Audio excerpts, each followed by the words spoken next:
نحمده ونصلي على رسوله الكريم اما بعد فاعوذ بالله من الشيطان الرجيم بسم الله الرحمن الرحيم رب اشرح لي صدري ويسر لي امري واحلل عقدة من لساني يفقهوا قولي لتجدن اشد الناس عداوة للذين آمنوا اليهود، تم اہل ایمان کی عداوت میں سب سے زیادہ سخت یہود کو پاؤ گے، والذین اشرکوا، اور ان لوگوں کو جنہوں نے شرک کیا یعنی بت پرست، وَلَتَجِدَنَّ أَقْرَبَهُمْ مَوَدَّةً، اور البتہ تم ضرور پاؤ گے ان میں سب سے زیادہ قریب محبت میں، للذین آمنوا، ایمان والوں کے لیے، کن کو؟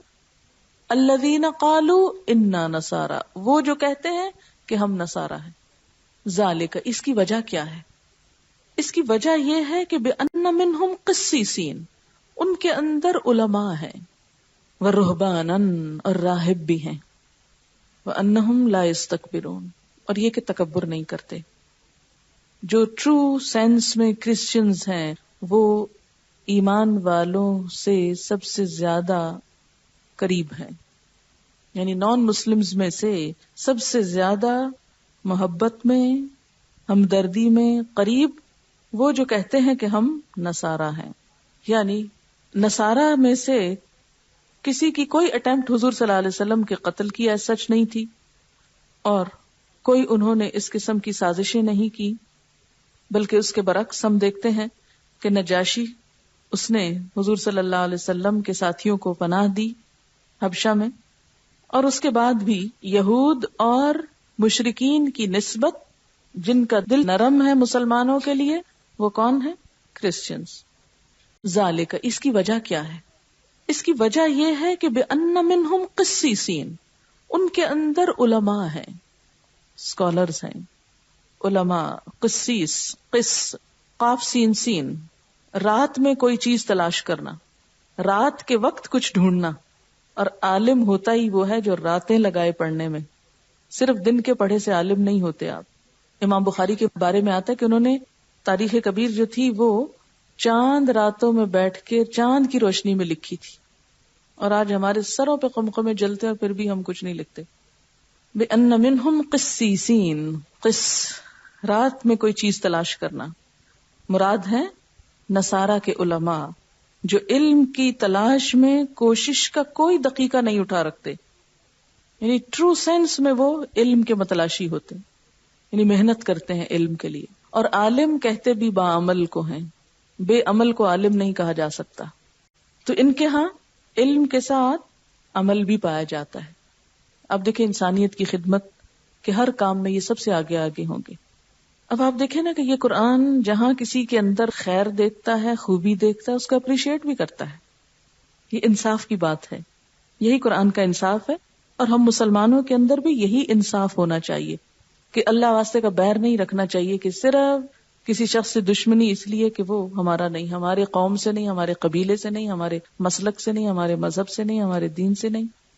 نہیں، اگر بحیثیت انسان کوئی اچھے کام کر رہا ہے تو صرف اس تعصب میں کہ وہ ہمارے اس خاص فرقے سے نہیں، اس لیے وہ انسان ہی نہیں ہے، اس کا کوئی کام ہی نہیں، یہ کسی مسلمان کی صفت نہیں ہو سکتی۔ قرآن کے مزاج کے خلاف ہے یہ بات۔ کوئی بھی اچھا کام کرے، خواہ آپ کا دشمن ہی کیوں نہ ہو، اس کو ریکگنائز کرے کہ ہاں اس نے اچھا کیا۔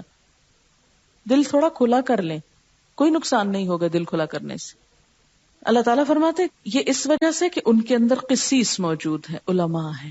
تو جس قوم کے اندر علماء ہوتے ہیں، جس قوم کے اندر محنتی لوگ ہوتے ہیں، وہی قومیں ترقی کرتی ہیں۔ وَرُهْبَانًا، اور راہب بھی ہیں۔ راہبہ کا مطلب ہوتا ہے ڈرنا، راہب ڈرنے والا، یعنی اللہ سے ڈرنے والے بھی ہیں، اور اس کے لیے قربانیاں بھی کرتے ہیں۔ پوری پوری زندگیاں یہ لوگ اپنی کھپا دیتے ہیں۔ ایک ترقی یافتہ ملک کو چھوڑ کر مدر ٹریزا ایک ایسے علاقے میں رہی جہاں کوڑیوں اور نابیناؤں کے اندر اس نے اپنی زندگی بسر کی۔ یہ اس کا عمل کس لیے تھا؟ یعنی اپنے دین کی محبت میں اور اللہ کی محبت میں ہی تھا۔ اب اس کا انجام یا معاملہ کیا ہے وہ میں اور آپ جج نہیں ہیں، نہ ہمیں اس وقت کچھ بولنے کی ضرورت ہے اس پر، وہ تو جو اصول ہے اسلام کا وہ اپنی جگہ ہے۔ لیکن ایک مثال کے طور پر آپ دیکھیں کہ اس وقت بھی دنیا میں بظاہر انسانیت کی خدمت کے دو ذرائع، علم اور طب. روحانی علاج کے لیے علم دو اور جسمانی علاج کے لیے ہاسپٹلز بناؤ. تو آپ دیکھیں گے کہ عموماً ان لوگوں نے انہی دو چیزوں پر کام کیا ہے، علم کو بھی پھیلایا ہے اور علاج بھی کیا ہے لوگوں کا. تو یہ ان کی بہرحال خوبیاں ہیں. تو فرمایا کہ ان کے اندر عالم بھی ہیں، راہب بھی ہیں. اس کا یہ مطلب نہیں کہ ان کی ساری خرابیوں پہ پردہ پڑ گیا، وہ خرابیاں اپنی جگہ ہیں. وَأَنَّهُمْ، اور تیسری بڑی خوبی، لا يَسْتَكْبِرُونَ، تکبر نہیں کرتے، عاجزی ہے ان کے اندر. آپ دیکھیں کہ ہم مسلمانوں کے اندر کتنی اکڑ ہے، یہ کام نہیں کرنا، یہ نہیں کرنا، بھوکے مر جائیں گے، جھاڑو نہیں دیں گے کہیں. اور ان لوگوں کے آپ دیکھیں کہ چھوٹے سے چھوٹا کام کرنے کو تیار ہو جائیں گے. ثُمَّ قَفَّيْنَا عَلَىٰ آثَارِهِمْ بِرُسُلِنَا، پھر بھیجے ہم نے ان کے آثار پر، یعنی پے در پے، ان کے قدموں کے نشان پر، یعنی ان کے بالکل پیچھے پیچھے اپنے کئی رسول بھیجے. وَقَفَّيْنَا بِعِیسَىٰ ابْنِ مَرْیَم، اور سب کے بعد عیسیٰ ابن مریم علیہ السلام کو مبعوث کیا. وَآتَيْنَاهُ الْإِنْجِیلَ، ہم نے اس کو انجیل عطا کی. وَجَعَلْنَا فِي قُلُوبِ الَّذِينَ اتَّبَعُوهُ رَأْفَةً وَرَحْمَةً، اور ڈال دی ہم نے ان لوگوں کے دلوں میں جنہوں نے اس کی پیروی کی. کس کی؟ عیسیٰ علیہ السلام کی. کیا ڈال دی؟ رأفةً ورحمة، شفقت اور رحمت. وَرَهْبَانِيَّةً ابْتَدَعُوهَا، اور رہبانیت انہوں نے خود اس کی بدعت ایجاد کر لی تھی. ما كتبناها علیہم، ہم نے ان پر فرض نہیں کیا، الا ابتغاء رضوان اللہ، مگر اللہ کی خوشنودی کی طلب میں انہوں نے خود ہی یہ کام کیا. فما رأوها حق رعایتها، پھر اس کی پابندی کرنے کا جو حق تھا وہ انہوں نے ادا نہ کیا. فآتینا الذین آمنوا منہم اجرہم، ان میں سے جو لوگ ایمان لائے تھے ان کا اجر ہم نے ان کو عطا کر دیا. وَكَثِيرٌ مِّنْهُمْ فَاسِقُونَ، اور ان کی اکثریت بھی فاسق تھی. رأفت یعنی رقیق القلب ہونا، اور رحمت وہ جذبہ جس کے تحت وہ آپس میں ایک دوسرے کی مدد کرتے تھے، یعنی نرم دل بھی تھے. عیسیٰ علیہ السلام خود بھی بہت رقیق القلب تھے، خلق خدا کے لیے بڑے شفیق اور رحیم تھے. ان کی سیرت کا یہ اثر ان کے پیروکاروں میں بھی سرایت کر گیا کہ وہ اللہ کے بندوں پہ بڑا ترس کھاتے اور ہمدردی کے ساتھ ان کی خدمت کرتے. اور آج تک ہم یہ تاثیر ان کے اندر دیکھتے ہیں کہ انسانوں کے حق میں جتنے عیسیٰ علیہ السلام کے فالوورز نرم دل اور ہمدرد ہیں اتنے دوسری اقوام نہیں ہیں.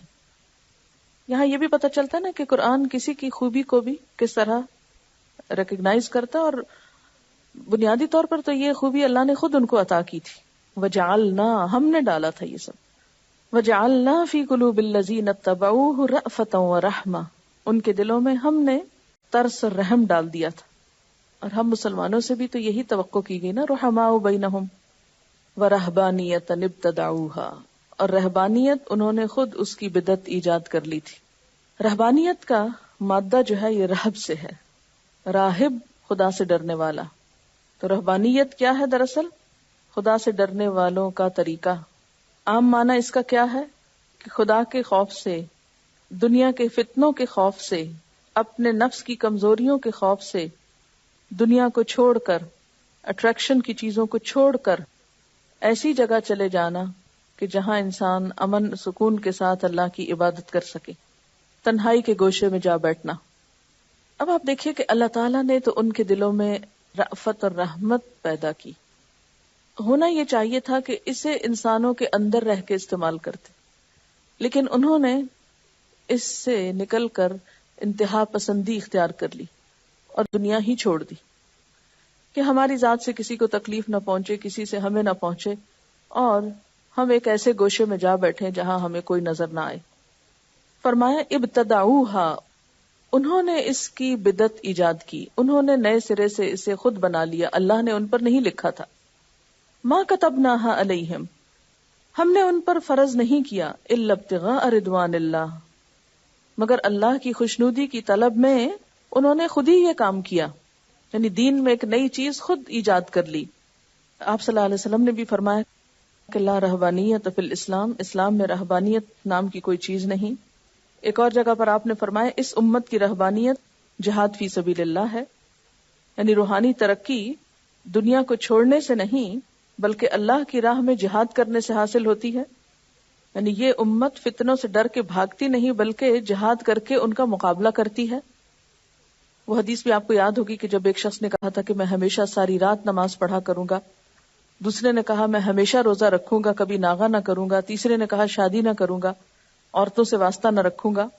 تو نبی صلی اللہ علیہ وسلم نے ساری باتیں سن کر فرمایا کہ اللہ کی قسم میں تم میں سب سے زیادہ اللہ سے ڈرتا ہوں اور اس سے تقویٰ کرتا ہوں، مگر میرا طریقہ یہ ہے کہ روزہ رکھتا بھی ہوں اور نہیں بھی رکھتا، راتوں کو نماز بھی پڑھتا ہوں اور سوتا بھی ہوں، اور عورتوں سے نکاح بھی کرتا ہوں. جس کو میرا طریقہ پسند نہ ہو اس کا مجھ سے کوئی واسطہ نہیں. حضرت انس رضی اللہ تعالیٰ عنہ کہتے ہیں کہ نبی صلی اللہ علیہ وسلم نے فرمایا اپنے اوپر سختی نہ کرو کہ اللہ تم پر سختی کرے. ایک گروہ نے یہی تشدد اختیار کیا تو اللہ نے بھی پھر اسے سخت پکڑا. دیکھ لو وہ ان کے بقایا راہب خانوں اور کنیسوں میں موجود ہیں. یعنی دین میں کبھی بھی ابتدا سے ایسا طریقہ نہیں رہا. دین کے معاملے میں ایسی سختی کہ بالکل دین کو چھوڑ دیا جائے، یہ درست نہیں. اب آپ دیکھیں کہ دنیا کی زندگی دھوکے کے سامان کے سوا کچھ نہیں. اسے پڑھ کر جب انسان سوچتا ہے کہ سب کچھ چھوڑ دوں تو کیا فرمایا؟ نہیں، رہنا اسی میں ہے. اس سے قلبی اور ذہنی دوری ضروری ہے، جسمانی نہیں، اس لیے کہ جسم کو ضرورت ہے سونے کی بھی، کھانے کی بھی اور ضروریات زندگی کی بھی، تو ان کو چھوڑ نہیں سکتے. ان کو چھوڑنا رہبانیت ہے جو اللہ کے نزدیک ناپسندیدہ ہے. کس طرح اصلاح کرتا ہے قرآن، کس طرح اعتدال لاتا ہے. یعنی دینداری صرف یہ نہیں کہ تم یہ سب کچھ چھوڑ دو اور اپنا حال فقیروں سا کر لو. دینداری کیا ہے کہ ضروریات زندگی کو پورا کرو مگر اعتدال کے ساتھ، کہ دنیا میں رہتے ہوئے دل اللہ کی طرف ہو، دنیا کے کام کرتے ہوئے انسانوں کے حقوق نہ بھولیں. جہاں دنیا کما رہے ہو وہاں اپنی آخرت بنانے کے لیے بھی کچھ کرو، وہاں کی بھی فکر کرو. فما رأوها حق رعایتها، پھر اس کی پابندی کرنے کا جو حق تھا وہ انہوں نے ادا نہ کیا. فآتینا الذین آمنوا منہم اجرہم، ان میں سے جو لوگ ایمان لائے تھے ان کا اجر ہم نے ان کو عطا کر دیا. وکثیر منہم فاسقون، اور ان کی اکثریت بھی فاسق تھی. یعنی باوجود اس کے کہ انہوں نے رہبانیت کا دعویٰ کیا، اس کے لیے نکلے، لیکن وہاں جا کے اور خرابیوں کا شکار ہو گئے. تو یہاں سے ایک بات یہ بھی پتہ چلتی ہے، اللہ کی رضا کی خاطر دین میں اپنی مرضی سے نئے نئے طریقے ایجاد کرنا درست نہیں.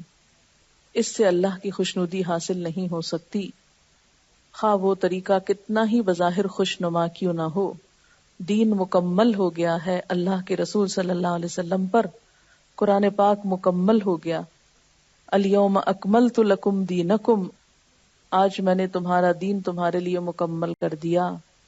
ہمارے لیے بہترین نمونہ اللہ کے رسول صلی اللہ علیہ وسلم کی ذات میں ہے کہ جنہوں نے دنیا کی زندگی گزاری، شادی کی، روزے رکھے، کھانا کھایا، سوئے، نمازیں بھی پڑھی، جہاد بھی کیا، تبلیغ بھی کی، تعلیم بھی دی، سب کام کیے، عدل و انصاف بھی کیا، زندگی کے ہر شعبے میں آئے اور ہر شعبے کی اصلاح کی. دنیا کو چھوڑنے کا سبق نہیں دیا، دنیا کی اصلاح کا سبق دیا. اس لیے کوئی ایسا رویہ جو اعتدال سے ہٹا ہوا ہو، جو آپ کے طریقے سے ہٹا ہوا ہو یا آپ کے طریقے سے بڑھا ہوا ہو یا اس کے پیرالل کچھ اور بنا لیا جائے، وہ سب ریجیکٹڈ ہے. اب یہ جو رہبانیت ہے یہ بعد میں ایجاد ہوئی. حضرت عیسیٰ علیہ السلام کے زمانے میں عیسائی دنیا اس سے ناآشنا تھی. حضرت عیسیٰ علیہ السلام نے چونکہ خود شادی نہیں کی تھی، اس لیے ان کے پیروکاروں کے اندر شادی کرنا، گھر بنانا اور دنیا کا کوئی کام کرنا ایک ناپسندیدہ کام سمجھا گیا. یہ چیز ابتدا سے ہی کسی نہ کسی شکل میں موجود تھی. اسی چیز نے 3 صدی تک پہنچتے پہنچتے ایک فتنے کی شکل اختیار کر لی اور رہبانیت ایک وبا کی طرح مسیحیت میں پھیلنا شروع ہو گئی. تاریخی طور پر اس کے 3 بڑے سبب تھے. نمبر 1، قدیم مشرک سوسائٹی میں شہوانیت، بدکرداری، دنیا پرستی شدت کے ساتھ پھیلی ہوئی تھی. اس کا توڑ کرنے کے لیے عیسائی علماء نے اعتدال کی راہ اختیار کرنے کی بجائے انتہا پسندی اختیار کی. یعنی دنیا میں بدکرداری اور دنیا پرستی بہت زیادہ تھی، تو ان کے علماء اور جو بڑے بڑے نیک لوگ تھے انہوں نے کیا کیا، اس کا توڑ کیا، اور توڑ میں ایک دوسری ایکسٹریم پہ نکل گئے. انہوں نے عفت و پاک دامنی پہ اتنا زور دیا کہ عورت اور مرد کا تعلق ایک ناپسندیدہ کام قرار پایا، خواہ وہ شادی کے دائرے میں ہی کیوں نہ ہو. اسی طرح دنیا کی کوئی دولت اور نعمت، زمین وغیرہ خریدنا اور رکھنا، وہ بھی ان کے نزدیک ایک ناپسندیدہ کام قرار پایا. خواہشات کو مارنا، نفس کشی ان کے ہاں ایک پسندیدہ چیز قرار پائی اور مطلوب بن گیا دین کا. اسے روحانیت کا کمال سمجھا جانے لگا. دوسرا یہ کہ مسیحیت جب کامیابی کے دور میں داخل ہو کر عوام میں پھیلنی شروع ہوئی تو اپنے مذہب کی اشاعت کے شوق میں کلیسا ہر اس برائی کو اپنے دائرے میں داخل کرتا گیا جو عام لوگوں میں مقبول تھی. انہیں اس بات کا شوق تھا کہ ہمارا دین زیادہ سے زیادہ پھیل جائے، خواہ ہمارے دین کو ماننے والے لوگ اس پر عمل کریں یا نہ کریں. آپ بس عیسیٰ علیہ السلام کو مان لیں، اس دین کو مان لیں، خواہ آپ کچھ بھی کرتے رہیں. یعنی تعداد بڑھانا مقصود تھی. اس کی وجہ سے بت پرستی اور دیگر بے شمار خرابیاں جو تھیں وہ عیسائیت میں داخل ہو گئیں. قدیم زمانے کے تعویذ گنڈے، فال گیری، غیب گوئی، جن بھوت بگانے کے عمل، سب وہ کام عیسائی درویشوں نے شروع کر دیے جو مشرک اقوام کرتی تھی. عوام اس شخص کو خدا رسیدہ سمجھتے جو ننگا ہو، گندا ہو، کسی بھٹ یا کھو میں رہتا ہو. لہذا عیسائی کلیسا میں بھی یہ بات عام ہو گئی، اور ایسے ہی لوگوں کی کرامتوں کے قصوں سے عیسائیوں کے ہاں تذکرۃ الاولیاء نام کی کتابیں جو تھیں وہ بہت عام ہو گئی، اور ایسے لوگ بہت اونچے درجے پہ رکھے گئے کہ جو دنیا کو چھوڑ کر خواہ کیسا بھی کام کریں. تیسری بات یہ کہ عیسائیوں کے پاس دین کی سرحدیں متعین کرنے کے لیے کوئی مفصل شریعت نہ تھی. حضرت عیسیٰ علیہ السلام کی جو تعلیمات تھیں وہ زیادہ تر اخلاقی اور اصلاحی خطبات پر مشتمل تھی، جس میں زیادہ تر زور کس پہ تھا؟ انسان کے اخلاق اور نفس کے تزکیے پر. شریعت نہیں تھی. لوگ حضرت موسیٰ علیہ السلام کے دین کو چھوڑ چکے تھے. اس لیے مسیحی علماء نے باہر کے کچھ فلسفے اپنے اندر برآمد کر لیے اور باہر کے ادیان کی کچھ چیزیں لے کر اپنے دین کو مکمل کرنا شروع کیا. اس بنا پر کچھ نئی بدعتیں ایجاد کر لی. کچھ چیزیں بدھ مذہب کے بھکشوؤں، ہندو جوگیوں، قدیم مصری فقراء وغیرہ سے، کچھ ایران کے قدیم مذہب سے کچھ چیزیں لے کر انہوں نے اپنے دین کا حصہ بنا لی، اور اس طرح اصل دین پس پش چلا گیا اور ایک نیا دین سامنے آ گیا جس کا نام عیسائیت رکھا گیا. اور اس میں خاص طور پر جو رہبانیت کے طور طریقے تھے وہ کچھ یوں تھے. نمبر 1، سخت ریاضتوں اور نت نئے طریقوں سے اپنے جسم کو اذیت دینا. یعنی عبادت اور نیکی کے کام کیا تھے؟ اپنے جسم کو اذیت دینا. اور اس معاملے میں ہر راہب دوسرے سے آگے نکلنے کی کوشش کرتا. اس میں مقابلہ ہو گیا کہ کون خود کو زیادہ ستا سکتا ہے. عیسائی اولیاء کے تذکروں میں جو کمال بیان کیے گئے ہیں اس میں کچھ واقعات کچھ یوں ہیں. مثلا اسکندریہ کا سینٹ مکاریوس ہر وقت اپنے جسم پر 80 پاؤنڈ کا بوجھ اٹھائے رکھتا. 6 مہینے تک وہ ایک دلدل میں سوتا رہا. زہریلی مکھیاں اس کے برہنہ جسم کو کاٹتی رہیں. اس کے مرید سینٹ یوسیبیوس نے پیر سے بھی بڑھ کر ریاضت کی. وہ 150 پاؤنڈ کا بوجھ اپنے اوپر اٹھائے پھرتا. 3 سال تک خشک کنویں میں پڑا رہا. سینٹ سابیوس صرف وہ مکئی کھاتا جو مہینہ بھر پانی میں بھیگ کر بدبودار ہو جاتی. ایک اور سینٹ 40 دن تک خاردار جھاڑیوں میں پڑا رہا. 40 سال تک اس نے زمین کو پیٹ نہیں لگائی، نہیں بیٹھا نہیں، صرف کھڑا رہا. نہ لیٹا نہ بیٹھا بلکہ کھڑا ہی رہا. ایک ولی سینٹ جان 3 سال تک عبادت میں کھڑا رہا. اس پوری مدت میں وہ نہ کبھی بیٹھا نہ لیٹا. آرام کے لیے بس ایک چٹان کو ٹیک لگا لیتا. اس کی غذا صرف وہ تبرک تھا جو اتوار کو اس کے لیے لایا جاتا. اسی طرح ایک اور سینٹ سیمیون 390 to 449 جو عیسائیوں کے بہت بڑے اولیاء میں شمار ہوتا ہے، ہر ایسٹر سے پہلے 40 دن تک فاقہ کرتا. ایک دفعہ وہ پورے 1 سال تک ایک ٹانگ پر کھڑا رہا. بسا اوقات وہ اپنی خانقاہ سے نکل کر ایک کنویں میں جا رہتا. آخر کار اس نے شمالی شام کے قلعہ سیمان کے قریب 60 فیٹ بلند ایک ستون بنوایا جس کا بالائی حصہ صرف 3 فیٹ کے گھیرے میں تھا. یعنی اس کے 3 فٹ جو تھا اس کا سرکل تھا، اور اوپر کٹہرا بنا دیا گیا. اس ستون پر اس نے پورے 30 سال گزارے. مسلسل خود کو اذیتیں، دھوپ، بارش، سردی، گرمی سب اس پہ گزرتی، کبھی ستون سے نیچے نہ آتا. اس کے مرید سیڑھی لگا کر اسے کھانا پہنچاتے اور اس کی گندگی صاف کرتے. پھر اس نے ایک رسی سے اپنے آپ کو باندھ لیا اس ستون کے ساتھ. رسی اس کے گوشت کے اندر پیوست ہو گئی، یعنی جسم کے اندر. گوشت سڑ گیا، اس میں کیڑے پڑ گئے. جب کوئی کیڑا اس کے پھوڑوں سے گرتا تو اسے اٹھا کے پھر اوپر رکھتا، کہتا کہ کھا جو کچھ خدا نے تجھ کو دیا. ہنسنے کی بات نہیں ہے، لیکن حیرت ہوتی ہے کہ ان سب چیزوں کو نیکی سمجھا گیا.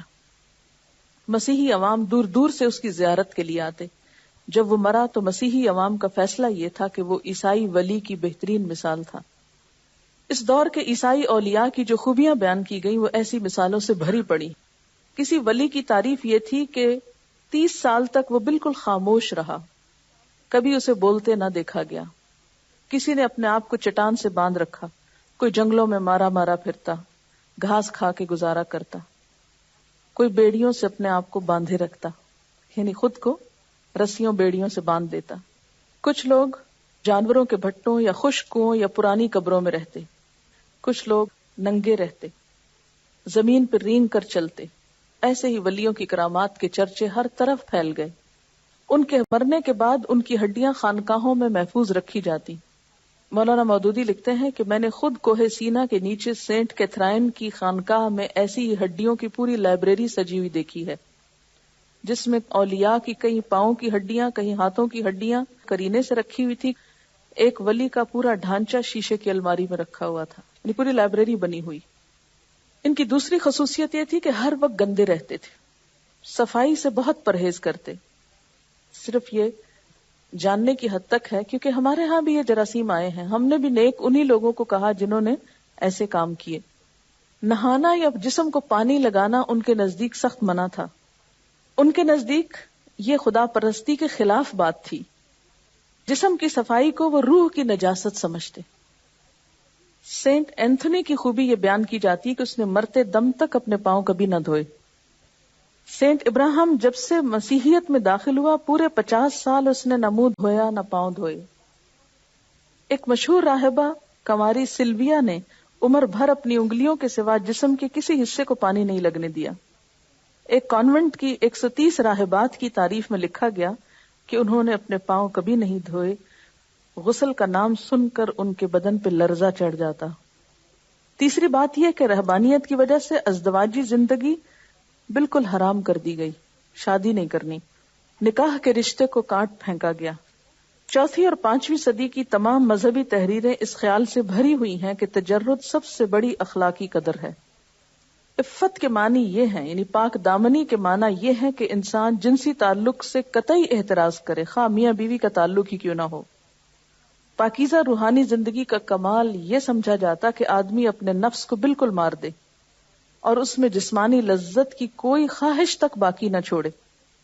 ان لوگوں کے نزدیک خواہش کو مارنا اس لیے ضروری تھا کہ اس سے حیوانیت کو تقویت پہنچتی. ان کے نزدیک لذت اور گناہ ایک ہی چیز تھے، یعنی کسی بھی چیز سے اٹریکٹ ہونا یا اس میں خوشی کا ملنا یہ سب گناہ ہے. سینٹ باسل ہنسنے اور مسکرانے تک کو ممنوع قرار دیتا، یعنی عام روزمرہ زندگی میں انسانوں سے معاملہ کرتے ہوئے مسکرا نہیں سکتے، حالانکہ اللہ کے رسول صلی اللہ علیہ وسلم کا کیا سب سے زیادہ مسکرانے والے انسان تھے. راہب کے لیے ضروری تھا کہ وہ شادی کرنا تو درکنار عورت کی شکل تک نہ دیکھے. اگر شادی شدہ ہو اور راہب بننے کا خیال آ جائے تو بیوی کو چھوڑ کر نکل جائے. مردوں کی طرح عورتوں کے دل میں بھی یہ بات بٹھائی گئی کہ اگر وہ آسمانی بادشاہت میں داخل ہونا چاہتی ہیں تو ہمیشہ کنواری رہیں، شادی شدہ ہوں تو اپنے شوہروں کو چھوڑ دیں. سینٹ جیروم جیسا ممتاز مسیحی عالم کہتا ہے کہ عورت مسیح کی خاطر راہبہ بن کر ساری عمر کنواری رہے، وہ مسیح کی دلہن ہے. اس عورت کی ماں کو خدا یعنی مسیح کی ساس mother in law of God ہونے کا شرف حاصل ہے. ایک اور مقام پر سینٹ جیروم کہتا ہے عفت کی کلہاڑی سے ازدواجی تعلق کی لکڑی کو کاٹ پھینکنا سالک کا اول کام ہے. ان تعلیمات کی وجہ سے مذہبی جذبہ طاری ہونے کے بعد ایک مسیحی مرد یا ایک مسیحی عورت پر اس کا پہلا اثر یہ ہوتا کہ خوشگوار ازدواجی زندگی ہمیشہ کے لیے ختم ہو جاتی. چونکہ مسیحیت میں طلاق اور تفریق کا رستہ بند تھا، اس لیے نکاح کے رشتے میں ہوتے ہوئے میاں بیوی ایک دوسرے سے جدا رہتے. یعنی طلاق نہیں دے سکتے تھے، اور نہ وہ دوسرا پیئر جو ہے وہ کہیں اور شادی کر سکتا ہے، کیونکہ طلاق تو ہی نہیں سکتی. اس لیے اگر ایک راہب بنا ہے تو دوسرے کو بھی سزا بھگتنا ہے. سینٹ نائلس 2 بچوں کا باپ تھا. جس پر اس رہبانیت کا دورہ پڑا تو اس کی بیوی روتی رہ گئی اور وہ اس سے الگ ہو گیا. سینٹ امون نے شادی کی. پہلی ہی رات اپنی دلہن کو ازدواجی تعلق کی نجاست پہ واز سنایا اور دونوں نے بالاتفاق طے کر لیا کہ جیتے جی ایک دوسرے سے الگ رہیں گے. سینٹ ابراہم شادی کی پہلی رات اپنی بیوی کو چھوڑ کر فرار ہو گیا. یہی کام سینٹ الیکس نے کیا. اسی طرح اور بہت سے اولیاء کے تذکرے اسی قسم کی باتوں سے بھرے ہوئے ہیں. ایک پادری کی تعریف میں سینٹ گریگوری لکھتا ہے کہ 40 سال تک وہ اپنی بیوی سے الگ رہا، حتیٰ کہ مرتے وقت جب اس کی بیوی اس کے قریب گئی تو اس نے کہا عورت دور ہٹ جا. اصل میں عورت کو وہ شیطان کا جنجال سمجھتے ہیں نا مسیحیت میں. چوتھی بات یہ کہ خاندانی رشتے بھی ختم کر دیے گئے. اسلام کتنا زیادہ صلہ رحمی کا حکم دیتا ہے، اور وہاں کیا تھا کہ ماں باپ بہن بھائی ان سب رشتوں کو بھی ختم کر دو. مسیحی ولیوں کی نگاہ میں بیٹے کے لیے ماں باپ کی محبت، بھائی کے لیے بھائی بہنوں کی محبت، باپ کے لیے اولاد کی محبت بھی ایک گناہ تھی. ان کے نزدیک روحانی ترقی کے لیے ناگزیر تھا کہ آدمی ان سارے تعلقات کو توڑ دے. مسیحی اولیاء کے تذکروں میں ایسے دلدوز واقعات ملتے ہیں جنہیں پڑھ کر انسان کے لیے ضبط مشکل ہو جاتا ہے. ایک راہب ایواگریس نے سال ہر سال صحرا میں ریاضتیں کی. ایک روز یکایک اس کے پاس اس کی ماں اور اس کے باپ کے خط پہنچے جو سالوں سے اس کی جدائی میں تڑپ رہے تھے. اسے اندیشہ ہوا کہ خط پڑھ کر اس کے دل میں انسانی محبت کے جذبات نہ جاگ اٹھے. اس نے کھولے بغیر آگ میں جھونک دیے. ایک اور سینٹ کی ماں اور بہن بہت سے پادریوں کے سفارشی خطوط لے کر اس خانقاہ میں پہنچی جہاں وہ مقیم تھا اور خواہش کی کہ وہ صرف ایک نظر بیٹے اور بھائی کو دیکھ لیں، مگر ان کے سامنے آنے سے اس نے انکار کر دیا. سینٹ مارکیوس کی ماں اس سے ملنے کے لیے اس کی خانقاہ میں گئی. خانقاہ کے ایبٹ کی خوش آمدید کر کے اس کو راضی کیا. وہ بیٹے کو ماں کے سامنے آنے کا حکم دے، مگر بیٹا کسی طرح ماں سے نہ ملنا چاہتا تھا. آخرکار اس نے شیخ کے حکم کی تعمیل اس طرح کی کہ بھیس بدل کر ماں کے سامنے گیا اور آنکھیں بند کر لیں. اس طرح نہ ماں نے بیٹے کو پہچانا نہ بیٹے نے ماں کو. ایسے ہی بے شمار واقعات ہیں. مثلا ایک اور ولی سینٹ پوئمن، اس کے 6 بھائی مصر کی ایک صحرائی خانقاہ میں رہتے. برسوں بعد ان کی بوڑھی ماں کو ان کا پتہ چل گیا. ان 6 بھائی تھے، 6 ہی گھر سے نکل گئے. ماں ان سے ملنے وہاں پہنچی، یعنی اس کو پتہ چل گیا کہ بیٹے کہاں ہیں، تو بیٹے ماں کو دور سے دیکھتے ہی اپنے حجرے میں چھپ گئے، دروازہ بند کر لیا. ماں باہر بیٹھ کر رونے لگی. اس نے چیخ چیخ کر کہا میں اس بڑھاپے میں اتنی دور چل کر صرف تمہیں دیکھنے آئی ہوں، تمہارا کیا نقصان ہوگا اگر میں تمہاری شکل دیکھ لوں؟ کیا میں تمہاری ماں نہیں ہوں؟ مگر انہوں نے دروازہ نہ کھولا اور کہا کہ ہم تمہیں خدا کے ہاں ملیں گے. اسی طرح ایک اور سینٹ اسٹائلائٹس جو ماں باپ کو چھوڑ کر 27 سال غائب رہا. باپ اس کے غم میں مر گیا. ماں زندہ تھی. بیٹے کی ولایت کے چرچے جب دور نزدیک پھیلے تو اس کو پتہ چلا کہ وہ کہاں ہے. بیچاری اس سے ملنے کے لیے اس کی خانقاہ پہ پہنچی، مگر وہاں کسی عورت کو داخلے کی اجازت نہ تھی. اس نے لاکھ منت سماجت کی، بیٹا یا تو مجھے اندر بلا لے یا باہر نکل کے صورت دکھا دے، مگر اس نے صاف انکار کر دیا. 3 دن تک وہ خانقاہ کے دروازے پہ پڑی رہی. آخر وہیں لیٹ کر اس نے جان دے دی. جب ماں فوت ہو گئی تو ماں کی لاش پہ آنسو بہائے اور اس کے لیے مغفرت کی دعا کی. شاید یہی وجہ ہے کہ جہاں کہیں مسیحیت کو موقع ملا ہے پھر کسی قوم پر حملہ آور ہونے کا، تو انہوں نے بڑی بے دردی سے لوگوں کا قتل کیا. اسپین کے حالات آپ کو معلوم ہوئے ہوں گے. اس کے علاوہ بہت سی اور قوموں کے ساتھ بھی کہ ان کے عام لوگوں کے اندر تو شفقت اور محبت پائی جاتی ہے، لیکن ان کے ہاں جو مذہبی طبقہ ہے یا جو دینی طبقہ ہے وہ انتہائی سنگ دل ہو گیا. اور یہی وجہ ہے کہ آج بھی اس مذہبی طبقے کے خلاف عوام کے اندر ایک نفرت پائی جاتی. یہ بڑے سخت ہوتے، سنگ دل ہوتے. ان چیزوں کے اثرات کچھ ہم مسلمانوں کے اندر آئے تو ہمارے ہاں بھی ایسی ہی چیزیں نظر آتی ہیں کہ ولی بننے کے لیے ایسے کام کرنا ضروری ہے. اگر ہمارے ہاں تذکرۃ الاولیاء کی کتابیں آپ اٹھا کے پڑھیں تو ان میں بھی اسی قسم کی باتیں لکھی ہوئی ہوں گی. کس طرح لوگوں نے شادی نہیں کی، گھر چھوڑ دیا، ماں باپ کو نہیں ملے اور خود کو طرح طرح کی اذیتیں دی. لیکن اس کا جو ریاکشن ہوا وہ یہ کہ بسا اوقات بظاہر تو ایک لبادہ اوڑھا گیا دین کا، لیکن اندر سے بہت سے ایسے کام کیے گئے کہ جو بالکل ظاہر کے خلاف تھے. ایک منافقت نے جنم لیا، کیونکہ انسان ایک حد سے زیادہ ان سب پابندیوں کو برداشت کر نہیں سکتا. پھر وہ چور راستے نکالتا ہے جس سے ایک ریاکشن وجود میں آتا ہے. اور دین سے ایک نفرت، اور وہ لوگوں کے لیے بھی قابل نفرت نمونہ بن جاتے ہیں. اس میں ریسنٹلی یہ فائنڈ آؤٹ ہوا ہے کہ جو مونکس اور ننز ہوتی ہیں وہ آپس میں سیکشول ریلیشن شپس میں مبتلا تھیں، اور بہت ساری ننز کا ریپ ہوا ہے. جو ان کی ہیڈ ننز تھیں، جب انہوں نے اس سلسلے میں شکایت کی اور وہ کیا تو انہوں نے اس کا جواب یہ دیا، ان کے جو بڑے پادری تھے، کہ یہ چونکہ بیانڈ ہیومن انڈیورنس ہے تو اس لیے یہ چیزیں ہونا نیچرل تھیں. ہیڈ نن کو ہی نکال دیا. اور اس طرح کے کافی سارے واقعات بہت سارے گرجا گھروں میں ہو رہے ہیں کہ ننز جو ہیں وہ ریپ ہو رہی ہیں اور بہت بڑی تعداد میں ہو رہی ہیں. یہ لکھا ہے شاید اسی رہبانیت کا اثر تھا کہ یورپ میں وچ کرافٹ کا شوشہ اٹھا، جس کے اندر کئی ہزار عورتوں کو زندہ جلایا گیا. وہ بھی اس کا ایک حصہ ہی ہو سکتا ہے نا کہ عورت برائی کی جڑ ہے لہذا عورتوں کو مار دو. وچ کرافٹ کے اندر ایسی غیر عقلی باتیں ملتی ہیں جو اس بات کا صاف ثبوت ہے کہ وہ اپنے اندر چھپی ہوئی خواہشات کو تسکین دینا چاہتے تھے. مثلا کسی پر بھی بچوں کا الزام لگانے کو ہی کافی سمجھتے تھے.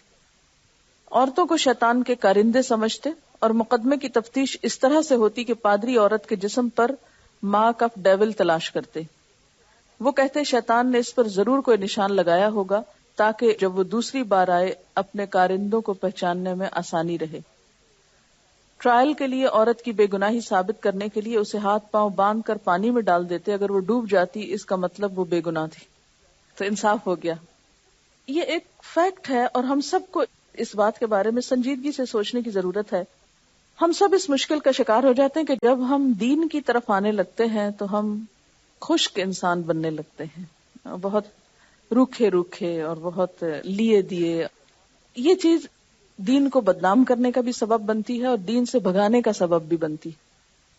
اس لیے ہم سب کو اس آیت کی روح سے اپنا جائزہ لینا چاہیے اور ان ناروا پابندیوں کو جس کو اللہ تعالیٰ نے کہا جو اللہ نے تمہاری حلال کیا اس کو حرام مت کرو، تو اس کا جائزہ لینے کی بھی ضرورت ہے.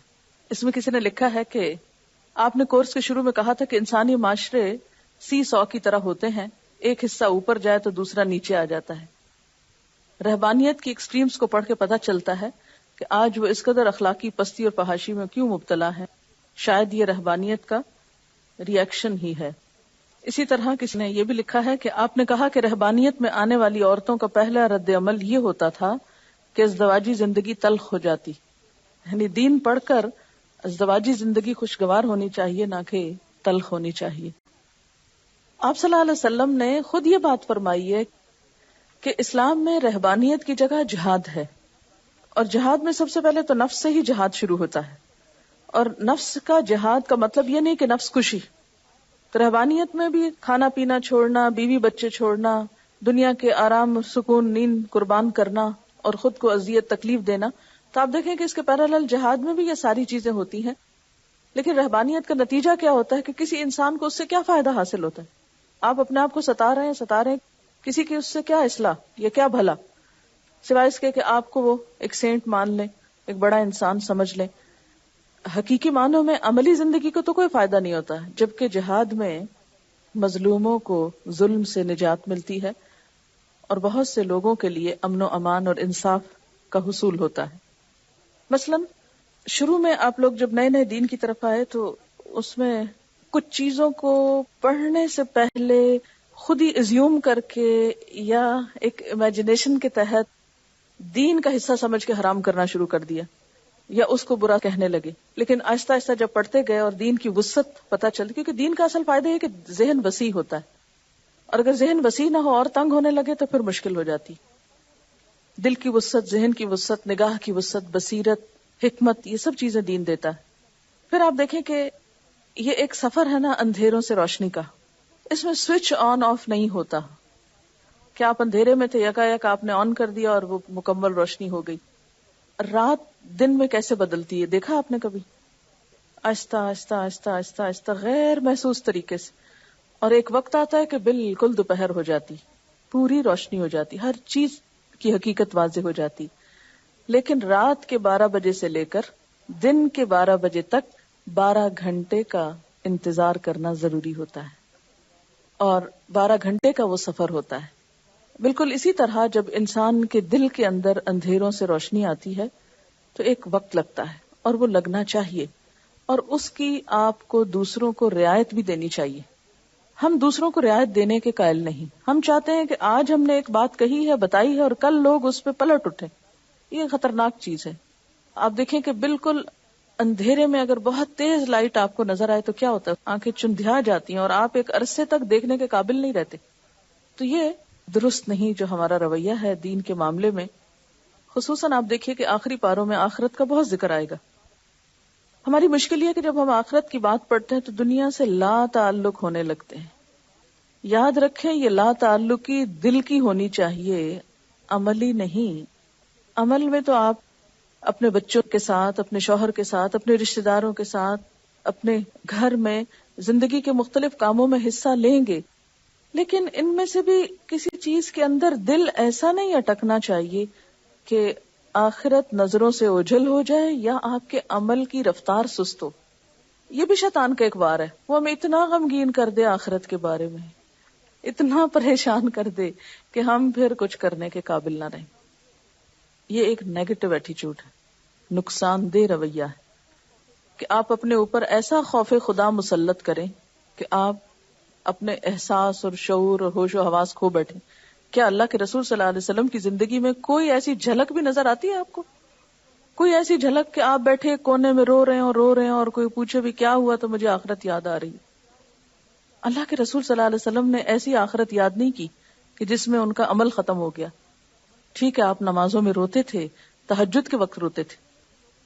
یہ نہیں کہ لوگوں کو نماز پڑھا رہے ہیں اور بیچ میں رونا شروع کر دیں اور سارے لوگ پیچھے سٹک ہو جائیں اور اوروں کو رونا آ رہا ہے یا نہیں آ رہا اور آپ امام ہیں اور روئے چلے جائیں اور اوروں کو بیزار کریں رو رو کے.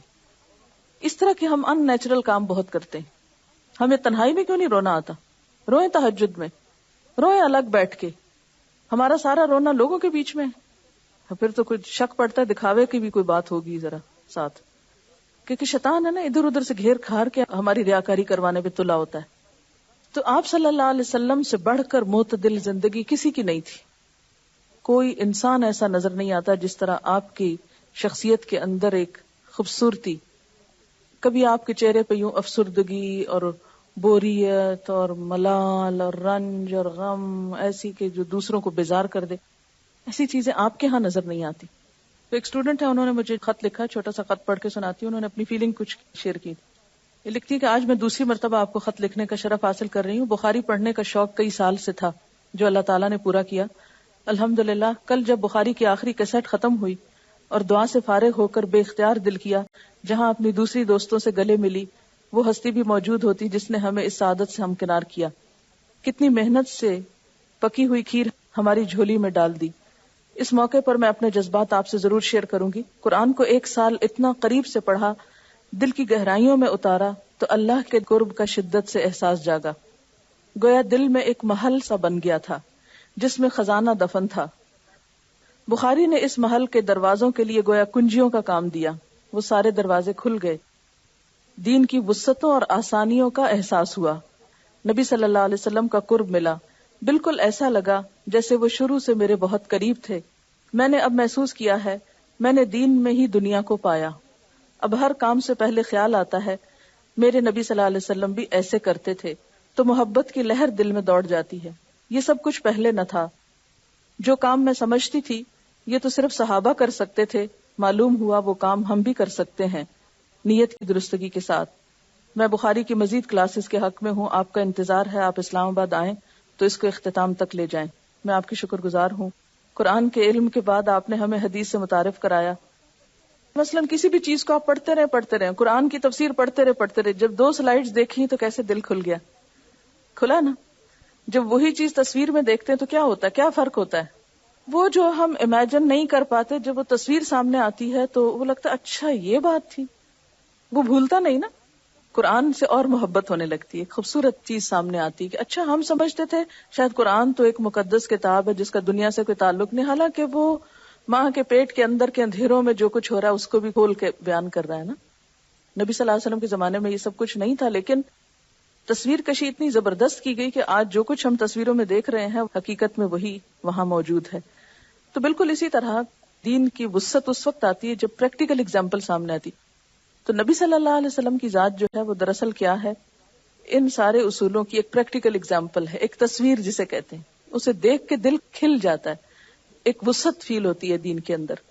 ہمارے ہاں الحمدللہ قرآن کے ساتھ لوگوں کا جیسا تیسا بھی ایک تعلق ضرور ہے، چاہے قرآن خوانی کرتے ہیں، چاہے کسی بھی طرح حفظ کرتے ہیں، کچھ پڑھتے ہیں، لیکن حدیث کے ساتھ تعلق نہیں ہے.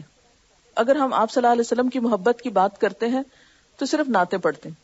آج تک جتنی نعتیں آپ نے سنی ہیں اتنی حدیثیں بھی کسی مجلس میں بیٹھ کے سنی نہیں سنی. رواج ہی نہیں ہے، سنت کو زندہ ہی نہیں کیا گیا، جس کی وجہ سے ہر ایک نے دین کی منمانی شکل بنا لی، خود انٹرپریٹ کیا اس کو. کسی نے سختی کی انتہا کر دی، کسی نے کسی طرح اس کو پیش کیا، کسی نے کسی طرح پیش کیا. جب وہ اصل نمونہ سامنے آتا ہے تو اسلام کے بارے میں جو ہمارا تصور ہے وہ یکایک بدلنے لگتا ہے. تو یہاں رہبانیت کی وجہ ایک یہ بتائی گئی تھی نا، کیونکہ ان کے پاس شریعت نہیں تھی، یعنی عیسائیوں کے پاس. حضرت عیسیٰ علیہ السلام کی اگر تعلیمات دیکھیں تو وہ بنیادی طور پر کیا ہیں؟ اخلاقی تعلیمات ہیں. یعنی انہوں نے آپ کی پیروی کی، کرتے کرتے وہ اس کی انتہا کو جاتے جاتے کس کو ٹچ کر کے دنیا چھوڑ دو، اسے چھوڑ کر مزید کیا شیطان نے سجھائی کہ پھر اپنے آپ کو اذیت دو. اور اس طرح وہ دین کا ایک نیا ہی خود ساختہ نقشہ بن گیا جو اصل دین تھا ہی نہیں. ہم نے بھی کچھ ایسا ہی کیا ہے کہ ہم نے اللہ والے جب کہلانا چاہا تو خود ساختہ نقشے اس کے بنائے. اب دیکھیں نا، ایک چیز جو آپ نے دیکھی نہ ہو، اگر آپ سے کہا جو اسے ڈرا کریں، نہیں کوئی بھی ایک چیز، تو تصور سے جس چیز کو آپ ڈرا کریں گے تو ہر ایک کی ڈرائنگ کیا ہوگی؟ مختلف ہوگی. اور جب آپ ماڈل سامنے دیکھ لیں گے پھر ڈرا کریں گے تو کتنا فرق ہوگا؟ 19-20 کا ہوگا نا، یا 18-20 کا ہوگا، 10-20 کا تو نہیں ہوتا نا. تو امیجنیشن سے ایک اسلام کی تصویر ہم نے بنائی ہوئی ہے اور ایک حقیقی ماڈل ہے. ان دو کی تصویر میں بہت بڑا فرق ہے. سچی بات ہے، میرے اپنے اندر جو ایک وسعت اور ٹالرنس اور وہ چیزیں آئی ہیں وہ پی ایچ ڈی کے بعد آئی ہیں، اس سے پہلے نہیں. اگر آپ میرا وہ پہلا روپ دیکھیں تو ڈر جائیں کہ میں خود کتنی شدید تھی دین میں. ایک تو ایج کا بھی فیکٹر ہوتا ہے کہ نیا نیا دین پڑھا، یہ نہیں ہونا چاہیے، وہ نہیں ہونا چاہیے، یہ صحیح نہیں، وہ صحیح نہیں. لیکن پتہ چلا کہ نہیں، اللہ کے رسول صلی اللہ علیہ وسلم نے اس طریقے سے کوئی دین نہیں پھیلایا، اور یہ دین سے لوگوں کو بھگانے کا کام ہے سارا. جس طریقے سے ہم جوش میں آ کر دین کی خیرخواہی اور وفاداری میں کرتے ہیں، الٹا نقصان دیتے ہیں. اچھا، ایک اور کمنٹ ہے رہبانیت کے بارے میں. رہبانیت کے لیے ایک بڑی خصوصیت تجرد کا مطلب ہوتا ہے شادی نہ کرنا، یہ قرار دی گئی. مردوں اور خواتین کے لیے مجرد رہنا عفت اور پاکیزگی کا سب سے بڑا معیار قرار پایا. اس کے لیے اللہ تعالیٰ کی طرف سے حلال تعلق کو بھی گناہ سمجھا گیا. اس انتہا کو اپنانے کے بعد اس کا حق ادا نہ کیا گیا، اور اس میں دوسری انتہا سامنے آئی جو مارچ کے بزنس ریکارڈر میں چھپی ہے. یعنی ایک دوسری انتہا جو ہے، یعنی آپ شادی نہ کریں، تعلق نہ رکھیں، مرد اور عورت قریب نہ جائیں. تو اب اس کا ریئیکشن کیا ہوا نا؟ تو یہ اس مارچ کا بزنس ریکارڈر ہے، اس میں یہ خبر ہے. اس مضمون کے مطابق پریسٹ اور مشنریز ننس کو سیکشل ریلیشنز پر مجبور کرتے ہیں، اور یہ واقعات اتنی بڑی تعداد میں سامنے آئے ہیں کہ ویٹیکن کو بھی یہ بات ماننی پڑی ہے. لیکن ویٹیکن اس کو چند ممالک تک محدود کر رہا ہے، مگر مشنری نیوز ایجنسی کے مطابق یہ واقعات کم و بیش 23 ممالک میں پیش آئے ہیں، جن میں امریکہ، برازیل، انڈیا وغیرہ شامل ہیں. اس سلسلے میں چرچ کا رویہ انتہائی منافقانہ ہے، اور انہوں نے اس بات کا اعتراف تو کیا ہے کہ ایسے واقعات پیش آ رہے ہیں، لیکن انہوں نے میڈیا پہ زور دیا کہ وہ اس طرح کے واقعات بیان کرتے وقت ان لوگوں کی نیک خدمات کو بھی یاد رکھیں. اب آپ خود سوچیں کہ ایک طرف کسی کا سکینڈل آپ لا رہے ہیں، دوسری طرف اس کی نیک خدمات، تو دین کا کون سا نمونہ سامنے آئے گا؟ قول اور فعل میں تضاد نا. تو یہ تو اور منافقت کو جنم دینے والی بات ہے.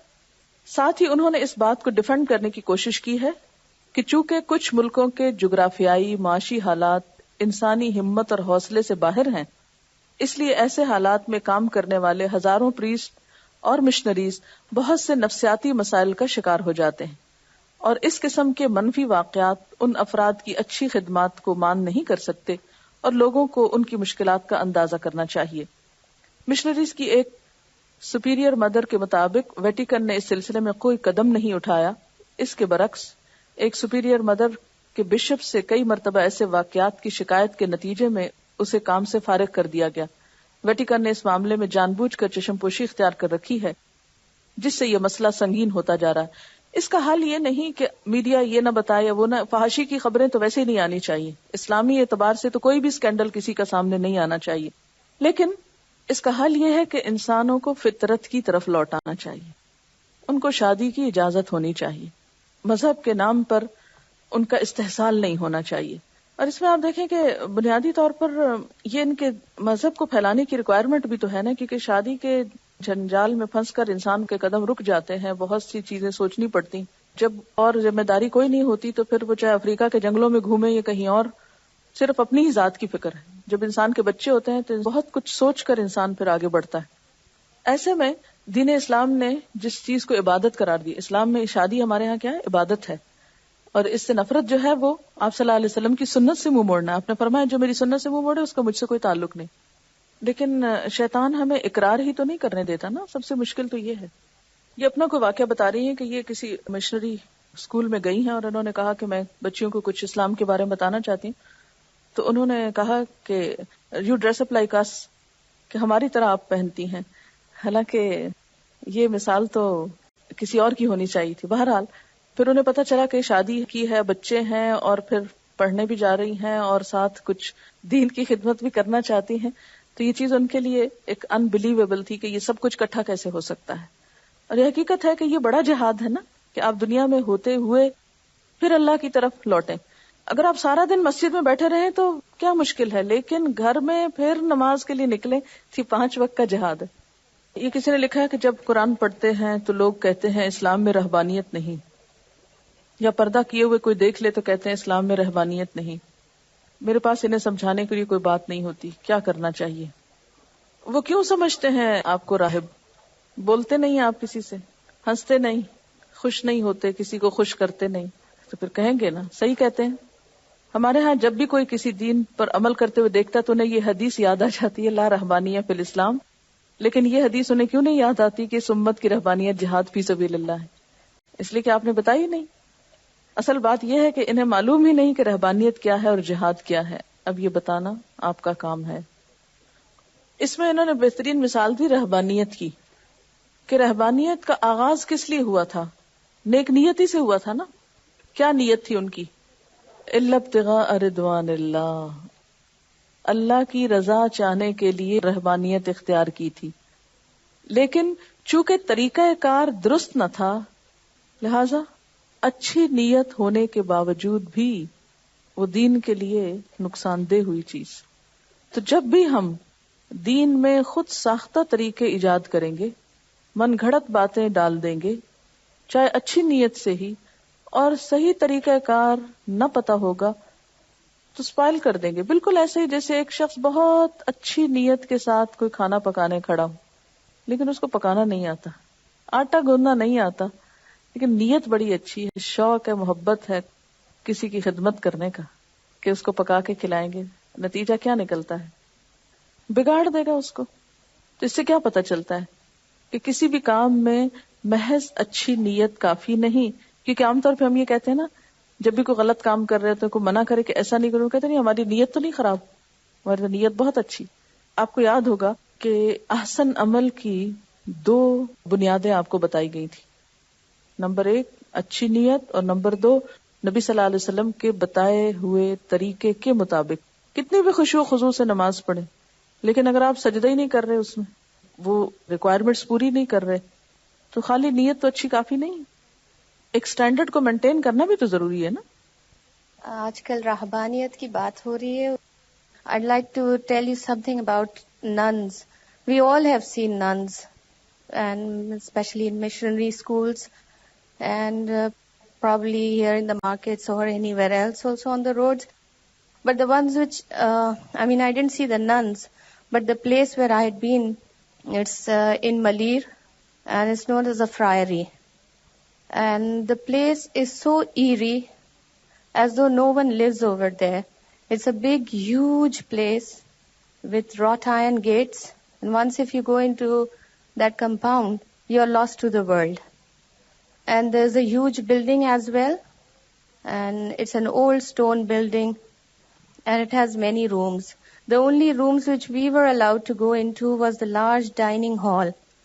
The dining table it could seat about 25 to 30 people. Long, huge chairs. But there was one thing very peculiar about that room. It had tiny windows, wooden windows all around the room. And all the rooms that we went into had all these tiny windows around. And we were told that a large number of nuns live over there who are never seen by any human. There, a bakery exists over there, a printing press exists over there, and many other things for manufacture and production, like carpet weaving and many other things. And in front of our eyes, a pickup van came, parked itself, and from one of those windows, all things started coming out. Just couldn't see the hands, we couldn't see the face, nothing. And all the things were packed. They were all bakery items. They were packed. And that pickup went away. Then came another, and all their Bibles which they had printed, those all were packed and they were sent to the market. And we were told that nobody's ever seen them. What goes on, what happens, they're just finished to the world. And many of them are young girls who've lived most of their lives like this. They don't come out in the markets. They don't come out to visit anybody. They don't come out to do anything. Whatever it is, it's in those stone walls. And, we spent as many hours over there, we just didn't see them. Nor did we even hear. We didn't even hear the sound of the printing presses going on, like how the sound is. And it was completely unlike human. Well, that's a picture of rahbaniyat.